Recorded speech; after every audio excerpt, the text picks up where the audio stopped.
E no programa de hoje, Decifrando as Escrituras, vamos fazer uma análise da passagem bíblica que diz: dai a César o que é de César, a Deus o que é de Deus.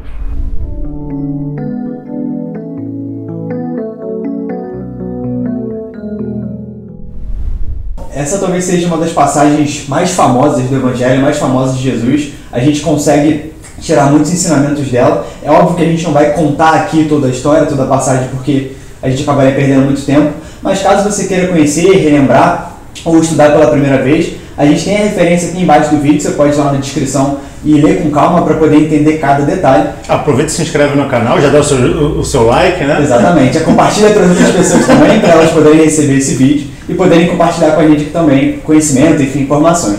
E aí, para a gente começar a pegar os detalhes, a pegar os ensinamentos que a gente pode tirar de todo esse conhecimento que Jesus traz para a gente, que o Evangelho como um todo traz para a gente, vale a pena a gente olhar um pouco para a resposta e pensar antes mesmo do que está escrito, né? Antes mesmo do que é dito. Porque ao receber a pergunta, que obviamente é feita para ele, Jesus consegue perceber para além das palavras que são ditas. Ele consegue olhar para a intenção daqueles que estão perguntando. Porque a princípio ele é colocado meio que numa encruzilhada, ele é colocado meio que numa sinuca de bico, e ele precisa trazer uma resposta, porque naquele momento não havia outra alternativa, mas a princípio as duas respostas que são dadas a ele são respostas não muito legais, né? Ele não ia se dar muito bem, independente da resposta. As duas possibilidades de resposta. Né? Exatamente. Mas ele consegue, sim, entender, como eu disse, essa intenção e trazer um outro ensinamento por trás que a gente pode destrinchar e que a gente vai entender um pouco melhor agora. Como o João disse, né?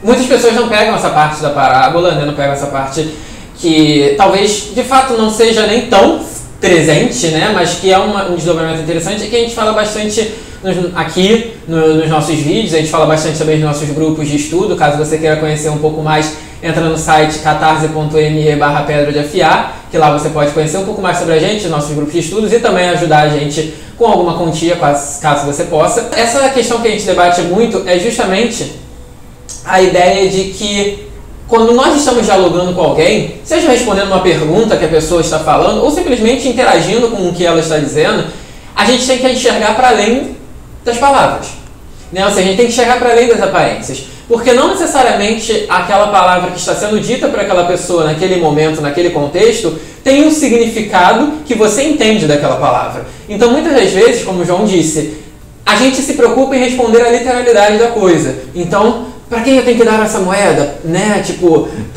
eu tenho que dar a Deus, ao templo, eu tenho que dar a César.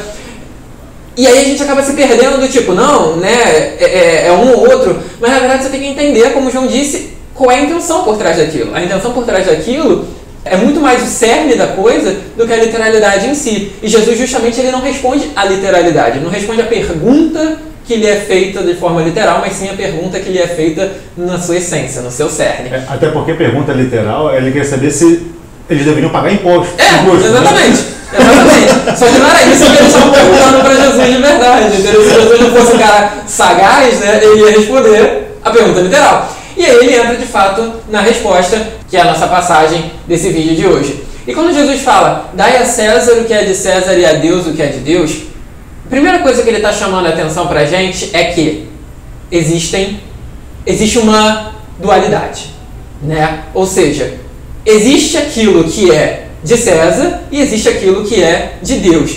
Parece um pouco estranho você falar, nossa, mas Deus é onipotente, é onipresente, é todo-poderoso, tudo é de Deus, né? Claro, tudo é de Deus. Aqui no Pedra de Afiar a gente fala o tempo todo que não existe existe a matéria, existe a espiritualidade, mas não existe essa questão de que, tipo, matéria é profana e espiritualidade é sagrado. As duas coisas caminham juntas, são uma coisa só que a gente divide na nossa existência. Então é obviamente que Jesus, quando ele também estava respondendo essa pergunta e falando dessa dualidade de César e Deus, ele não estava querendo fazer um contraponto na potência divina, mas sim estava fazendo um recorte, uma analogia naquele momento, naquele contexto, para passar a mensagem que ele queria. E a mensagem passava justamente essa ideia de que na vida nós temos que saber prestar atenção naquilo que é da matéria e daquilo que é do espírito. Nós temos um vídeo aqui no canal, vai estar aparecendo aqui nos cards para você, um vídeo antigo já, que talvez você conheça, mas se não conhece é interessante você dar uma visitada, que é o Dieta da Alma, onde a gente vai falar um pouquinho Na verdade, um pouquinho não, bastante, do que está dizendo nessa passagem, mesmo sem citar a passagem.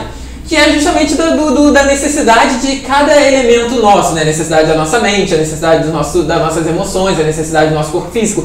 Porque existem necessidades diferentes. O nosso corpo, ele precisa se alimentar. E o nosso corpo não se alimenta de conhecimento. O nosso corpo, ele até desenvolve, é saudável para o nosso corpo ter boas relações, mas ele não vai se alimentar necessariamente das boas relações. Ele vai se alimentar de matéria, ele vai se alimentar de coisas orgânicas, ele vai se alimentar de alimentos orgânicos. Se você não comer, o seu corpo não vai aguentar. Não importa o que você faça. O quão intelectualizado você pelo seja, contrário, o quão bem relacionado você seja. Exatamente, pelo contrário, porque se você estuda muito e não se alimenta, você vai morrer mais rápido ainda, né? Melhor. Vai se relacionar muito mal. Você vai se relacionar muito mal. E vai aprender menos ainda, Sim, também, porque um interfere no outro. Né? Então, para que mantenha-se o equilíbrio, a gente tem que saber ser justo. E a gente também tem um vídeo falando sobre justiça. Caraca, vários.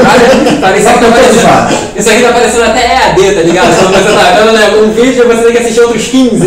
Não, brincadeira, você não precisa assistir todos eles, mas é interessante que você assista.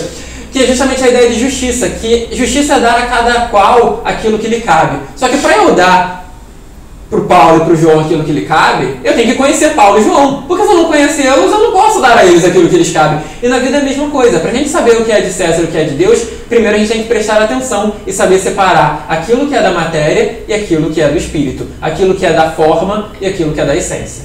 Um outro ponto interessante dentro dessa parábola, e aí você pode falar, não, mas eu sou liberalista, então o imposto é roubo. Jesus não disse que imposto é roubo. Né?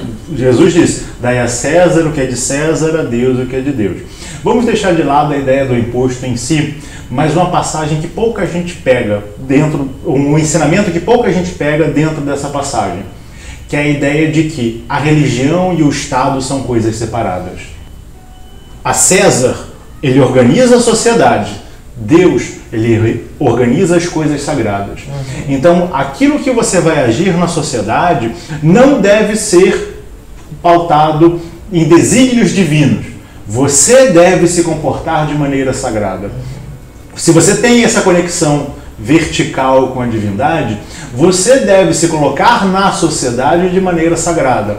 A minha religião, aquilo que eu acredito, tal coisa é errada. Então você não deve fazer, mas aquilo que Deus determina para você não é aquilo que o César necessariamente vai organizar.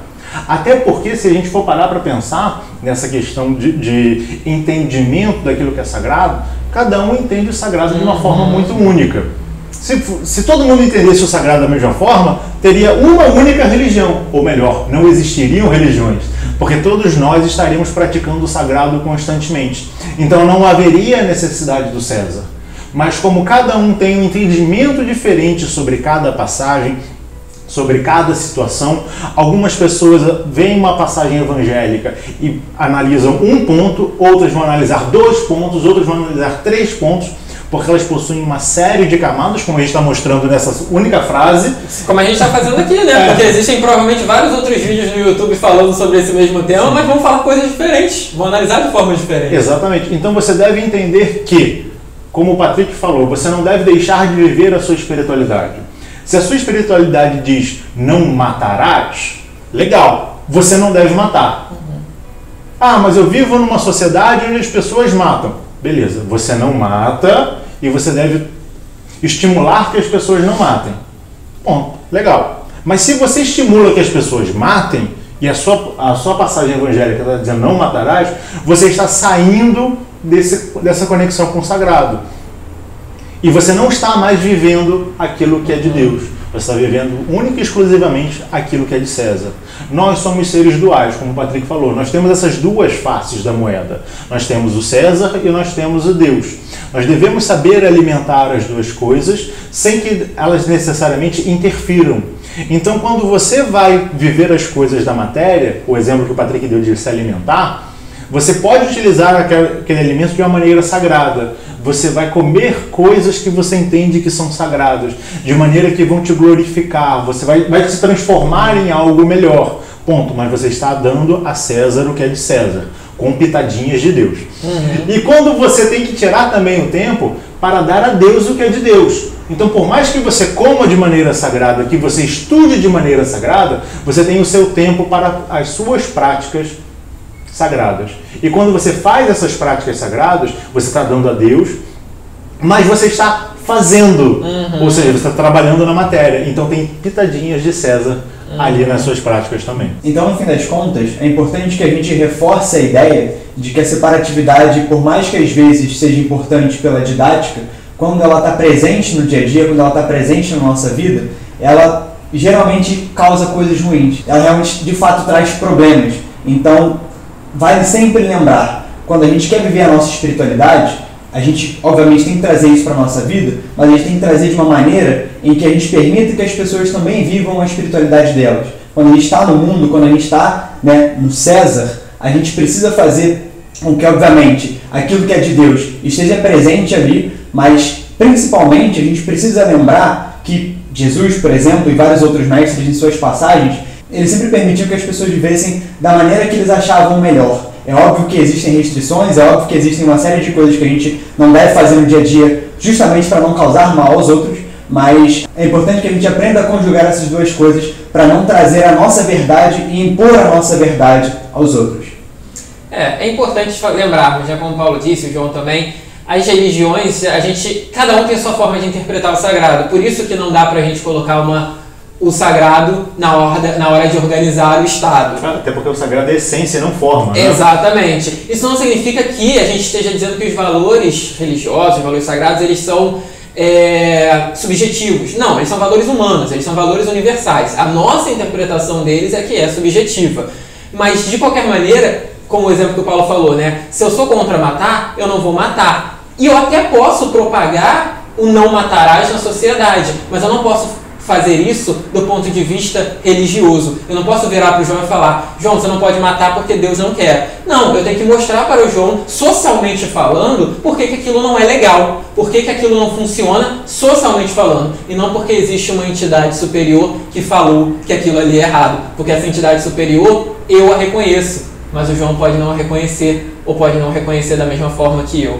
Então, é saber justamente entender que a gente precisa separar as coisas, sim, mas entender que essas coisas, elas são divididas, mas não completamente separadas. Uma alimenta a outra e uma precisa alimentar a outra, mas desde que a gente saiba o que é uma e o que é a outra, e não confunda elas. E até a próxima. tchau.